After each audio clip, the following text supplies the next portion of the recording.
Kristi Noem ou la chute d'une icône de pacotille. Elle aimait les caméras, elle adorait la mise en scène. Elle se voyait en shérif de l'Amérique dure, en femme de fer chevauchant les frontières de la nation. Kristi Noem, gouverneure du Dakota du Sud, reconvertie en gardienne des portes de l'Empire, vient de se prendre la réalité en pleine figure. Le 5 mars 2026, Donald Trump l'a virée, sans cérémonie, par poste sur trousse sociale. Elle est la première secrétaire du cabinet à quitter son poste depuis le début du second mandat. Un triste record. Mais pour comprendre cette chute, il faut remonter aux fondations pourries d'un édifice qui ne tenait que par l'image. La communicante qui a oublié de gouverner. Dès sa prise de fonction en janvier 2025, Noem a choisi le spectacle sur la substance.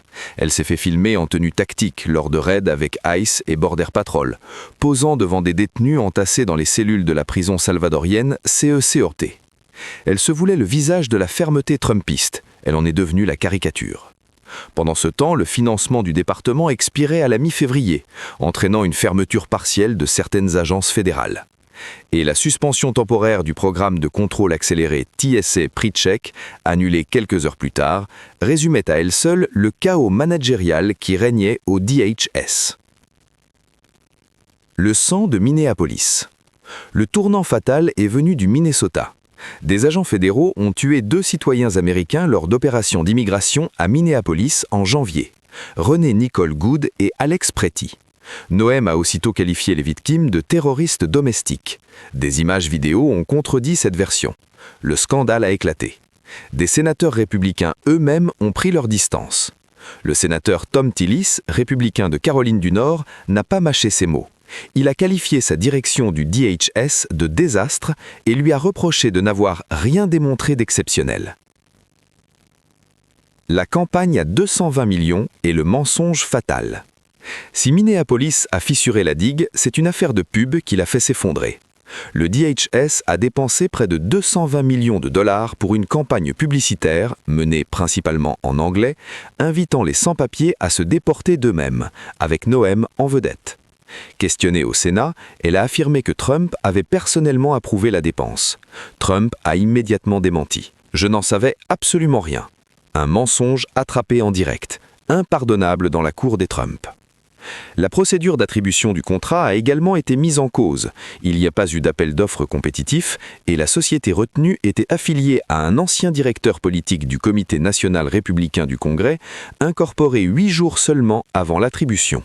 Le clientélisme en direct facturé aux contribuables. Lewandowski, ou le scandale dans le scandale. Pour couronner le tout, des démocrates ont exigé des comptes sur le rôle de Corey Lewandowski, l'ancien directeur de campagne de Trump en 2016, que Noem avait recruté comme employé gouvernemental spécial, mais qui opérait de facto comme son chef de cabinet, dépassant largement la limite légale de 130 jours de service. Lors des auditions, des élus ont demandé à Noem si elle entretenait une liaison avec lui. Elle a refusé de répondre, qualifiant la question de « ragot de tabloïd ». Lewandowski quitte lui aussi le DHS. Le placard doré. Trump, fidèle à ses habitudes, a enveloppé le limogeage dans du velours.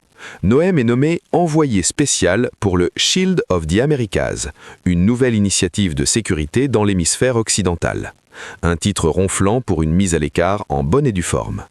Elle a remercié le président sur X, vanté ses accomplissements historiques et pris la scène quelques minutes plus tard à Nashville comme si rien ne s'était passé. La performance jusqu'au bout. Ce que ça dit de Trump. Ce limogeage est aussi une leçon de politique trumpiste. Noem n'a pas été sacrifiée parce qu'elle était cruelle. Trump aime la cruauté. Elle n'a pas été sacrifiée parce qu'elle dépensait sans compter. Trump tolère le vastage. Elle a été sacrifiée parce qu'elle est devenue un problème de communication pour un président qui ne supporte qu'une seule star dans son gouvernement, lui-même. Son successeur, le sénateur de l'Oklahoma Mark Wayne Mullin, ancien combattant de MMA et loyal soldat trumpiste, prendra ses fonctions le 31 mars. La ligne dure sur l'immigration, elle, ne bougera pas d'un millimètre. Seul le visage change. Le système, lui, continue. Kristi Noem voulait être une légende.